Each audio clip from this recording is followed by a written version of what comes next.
Greetings, greetings, greetings. So today, I hope you guys are having a wonderful week, a wonderful day, and I just hope that you're embracing where you are. I wanted to share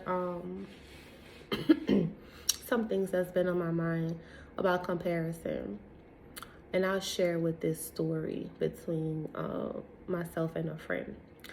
So I got this revelation to do something called falling in love with Jesus a few years ago. And the revelation came right around the end of like December or something. And I said I'll wait till February, March to actually, put it out there and things like that. Well, a friend of mine actually decided to do something where she would talk about, the loving God and love with Jesus, something like that. Not the same name, but when she put it out there, it seemed like a similar concept based off how she shared the information with me.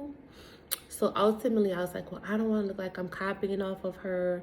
I don't want to do this. I don't want to do that because I don't want it to be whatever I made up in my head that it could have been. And I didn't want it to clash and all of these things. This is a touchy subject if you have friends that are in similar spaces as you, but it's a necessary conversation.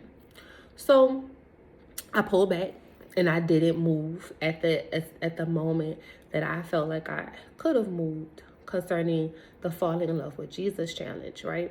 Well, she put her experience out first.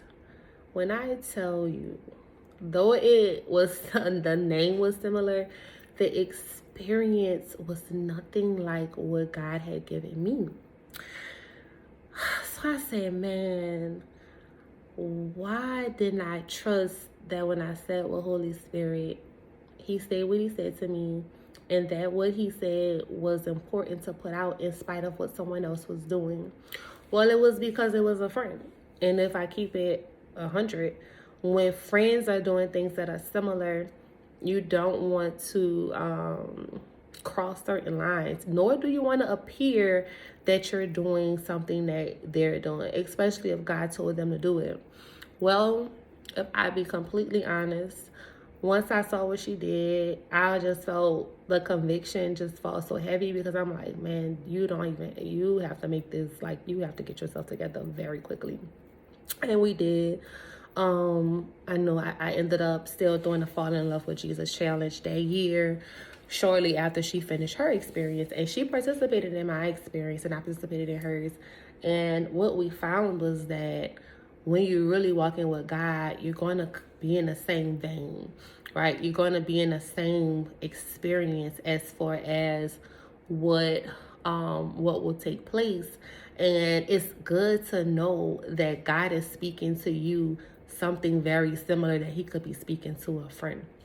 And so in that experience with falling in love with Jesus, had I just completely exited out because of her experience, I would have never gotten the opportunity to give other people a chance because it evolved into so many different things after the first one. I would have never given people the opportunity or a chance to be and do what God called for them to do because it required me reaching out to different people at different times to share in the experience. Why am I sharing it? Because if not you, then whom?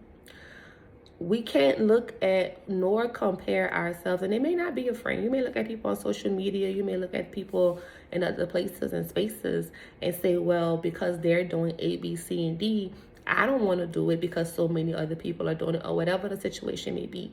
We don't all have access to the same people nor the same revelation all the time. What I learned from that experience is that the people I reached, she would have never reached. The people that I was able to bring into the experience, she didn't have access to. And the people that were blessed because of the experience, they went on to do even greater things and answer even bigger calls with God. So when I say, if not you, then whom? It's not that we're so great and grand and that God cannot use anyone, but it's the fact that he is the creator of all things and he is in charge and he is sovereign and he is the one that is above all things. If he decides to give you a revelation and he wants to use you, the real thing is, why would you turn down that invitation to participate in something that's beyond this world could ever imagine and think or dream, for the sake of trying to for the sake of comparing what other people may be doing? I truly believe that when we start to truly accept who God calls us to be in its fullness, we won't even have many moments like that. But what I said in the beginning, we're on a journey. I'm on a journey. I'm sharing a journey with you guys. In that journey and in that experience, I'm learning that my voice, my presence, my revelation, the things that Holy Spirit and the Father gives to me at different times and different seasons with different people, they are not important because I said they're important. They're important because God says they're important. They're necessary not because I know what's next.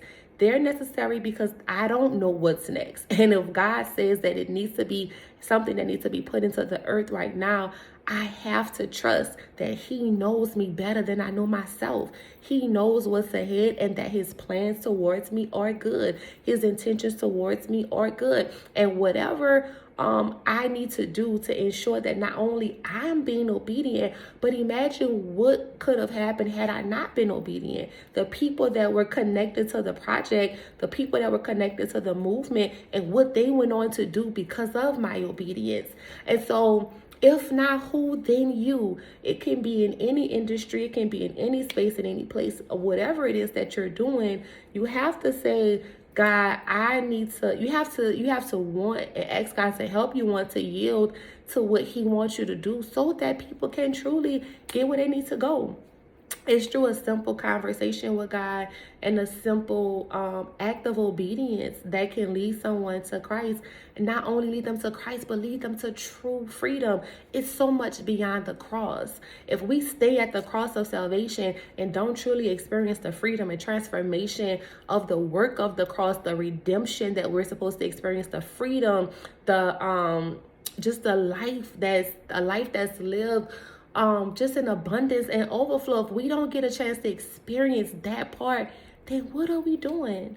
And so I say, if not you, then who? Because whatever it is that's holding you back, whether it's you comparing yourself to other people, whether it's you looking at resources and saying that it may not exist, God will never give you a project that he did not intend to fund.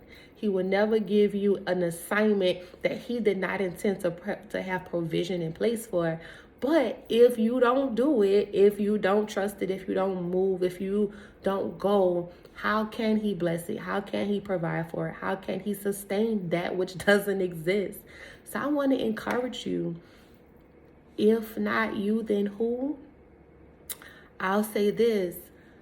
If you do, then how many more will? If you go, how many more will? If you trust, how many more will?